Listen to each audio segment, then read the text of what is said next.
예,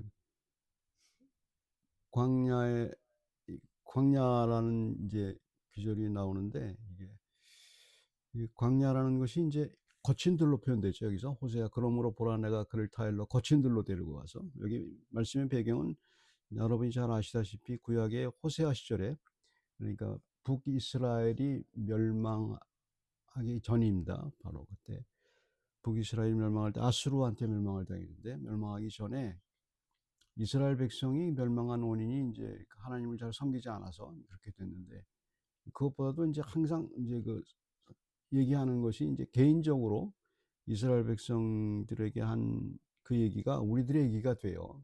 그렇게 이제 해석이 되는 거죠. 예수 그리스도를 통해서. 그게 어떻게 되냐면, 어, 이제 호세아 선지자가 굉장히 낭만주의자이죠. 구약에서 나온. 그러니까 자, 그냥 일방적으로 이제 어떤 여자를 사랑하게 했는데, 그 여자가 이제 좋지 않은 그런 여자죠. 남의 아이를 낳고 그렇게 다니는 여자죠. 근데 하나님이 명령을 해요, 호세아한테. 그 여자를 사랑하라고, 무조건. 근데 호세아는 무조건 사랑해요. 무조건 사랑하고. 이제 그게 하나님의 명령대로 이렇게 할 수 있는 것이 굉장한 거죠. 그래서 그 사랑을 하게 되는데, 근데 이 여자는 계속 도망 다니고, 그리고 이제 자기 아이인지 아닌지 모르는 아이를 낳아놓고, 근데 이 여자가 나중에 이제 이상하게 돼서 이제 힘들게 되니까 가서 돈 주고 이제 사라고 그래요. 여자를 사가지고 이제 집으로 데려오라고 그래요. 그래 놓고 이제 하나님이 말씀하시는 거예요. 그걸 두고 하나님 자신이 이스라엘 백성을 얼마나 사랑했는데 너희들은 계속 딴짓만 했다 이 말입니다. 그렇게 호세아의 여자 고멜인데, 고멜의 고멜처럼 나를 버리고 딴 사람에게 갔다. 그 얘기는 이제 우상 숭배하고 하나님을 버리고 하나님을 믿지 않고 이제 그랬다는 거죠.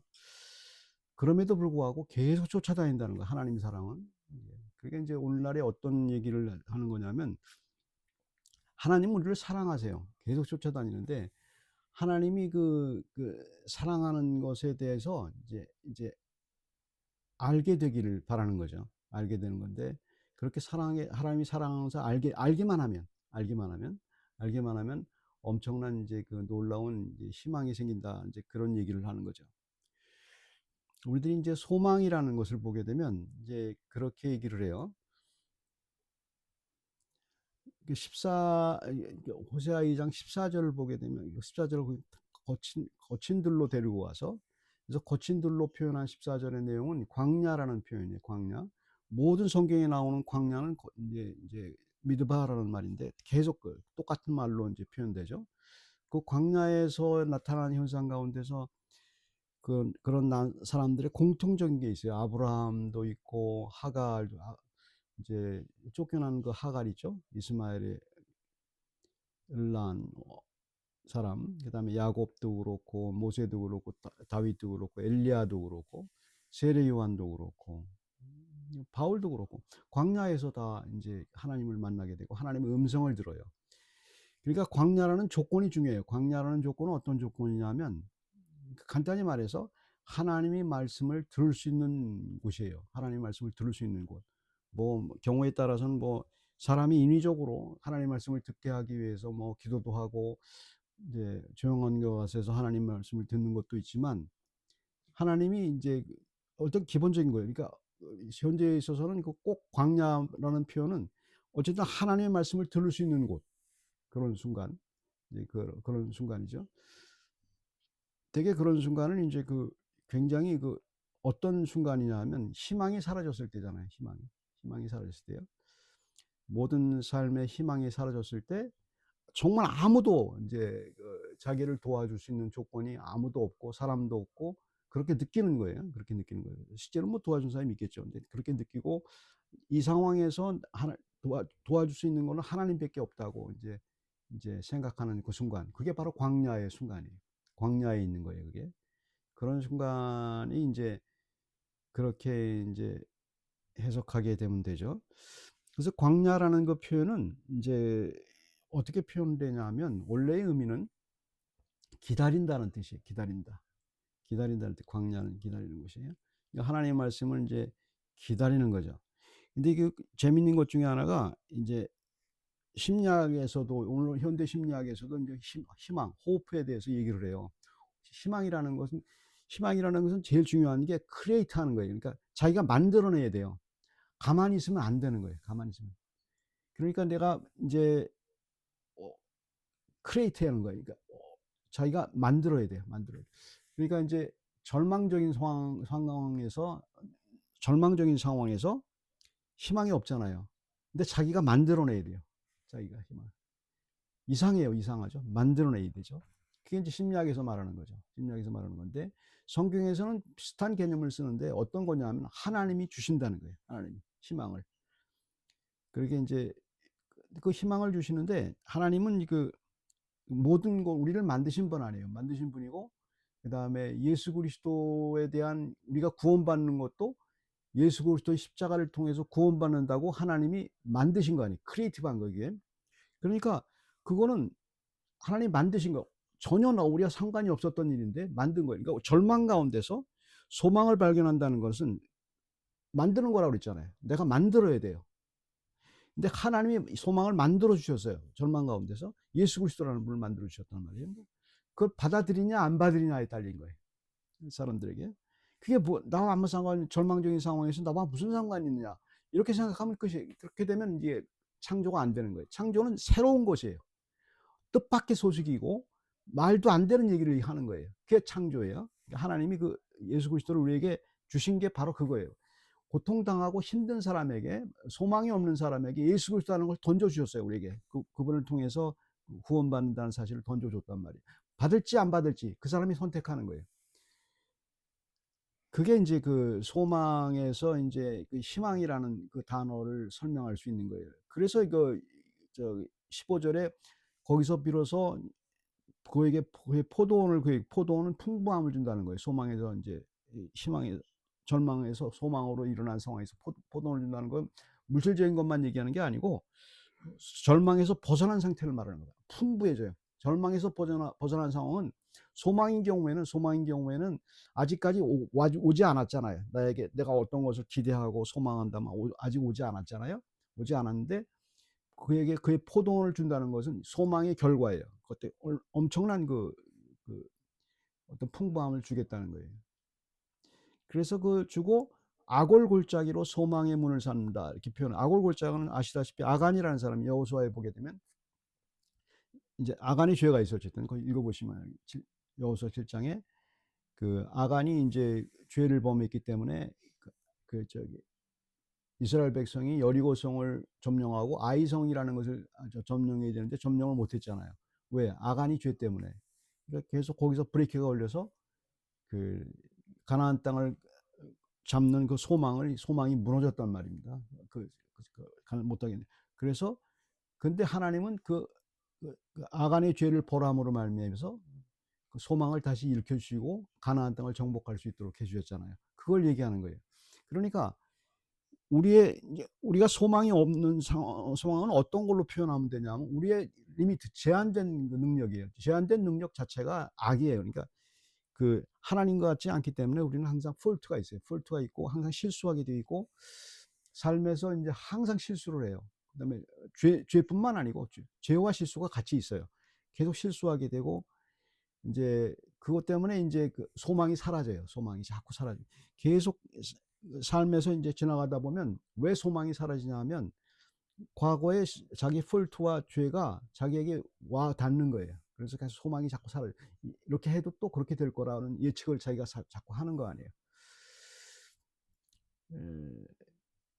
그리고 그 자기의 그 과거의 어떤 그 뿌리 때문에 자꾸 도망가기만 바쁘고 거기서 피하는 방법만 바꾸고 그다음에 어떤 소망이라는 것은 생각도 못 하잖아요. 소망을 그냥 피하기만, 절망적인 상황을 피하기만 하려고 하는 그런 플랜만 자기 스스로 짜게 되지 소망으로 가려는 그런 적극적인 생각을 하지 못하잖아요. 근데 그것을 이제 하나님께서 소망을 이제 우리에게 창조해 주시는 거예요. 소망을 이제. 그래서 그 하나님 말씀은 이제 소망은 항상 우리에게 그 이거 소망이라는 장소를 이렇게 주게 되죠. 근데 재밌는 것 중에 하나가 소망이라는 그 단어가 명사형으로 쓰게 되면 라인이란 뜻이 돼요. 그 얘가 어떻게 되냐? 라인, 줄이란 뜻이 돼요. 그 얘가 어디서 나왔냐면 여호수아 2장 18, 21절에 보게 되면 왜 여리고성을 정복할 때 이제 그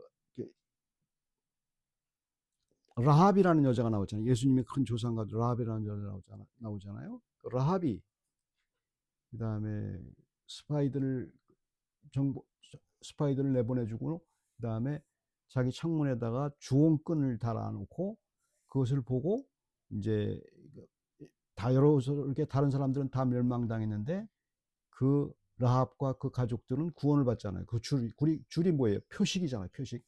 그 줄로 라인이란 말이에요. 라인으로 이제 그 구원 줬다는 말이에요.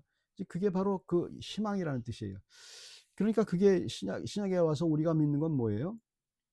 그게 뭐라고, 그 주원권이 뭐라고, 아무것도 아니잖아요. 주원권이라는 것은 그냥 던져놨을 뿐이에요. 그거 보고 그 집은 멸망당하지 않았단 말이에요. 이스라엘 백성이 정복을 하게 됐을 때 여호수아 7장에 그와 마찬가지로 우리가 예수 그리스도를 믿기만 하면 소망이, 그러니까 그 소망이신 예수 그리스도라는 표현이 바로 그거예요. 그러니까 아까 다시 머릿속에서 정리해야 될 게 뭐냐면 그게 뭐라고 하는 게 소망이에요.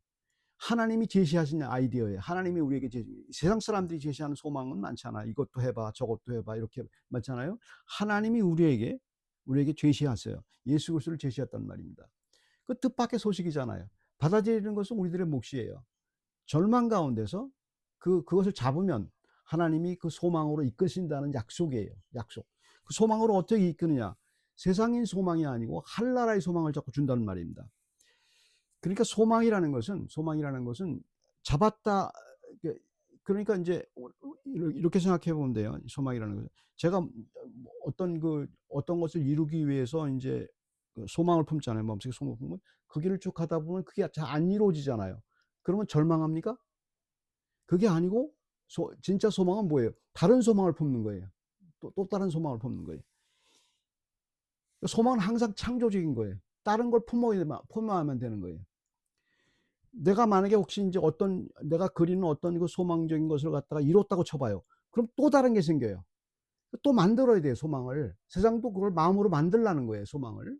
근데 하나님께서 그걸 다 어떻게 하셨냐 하면 그걸 완벽하게 이루는, 네가 원하는 것이 뭔지도 몰라. 근데 그것을 한번 해봐.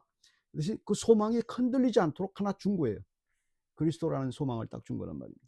그냥 그걸 보고 그러니까 우리가 가는 길이 이렇게 했다가도 결국은 그리스도교를 가는 거로는 알게 해준단 말입니다. 그래서 천국의 소망을 품게 돼요. 천국의 소망은 자연인은 못해요. 예수 그리스도를 잡지 못하면 천국의 소망을 갖지도 못해요. 생각도 못하고. 근데 큰 하나님의 세계를 그 소망으로 연결해 주신단 말입니다. 예수 그리스도를 통해서 연결해 준단 말이죠. 그래서 그 소망이라는,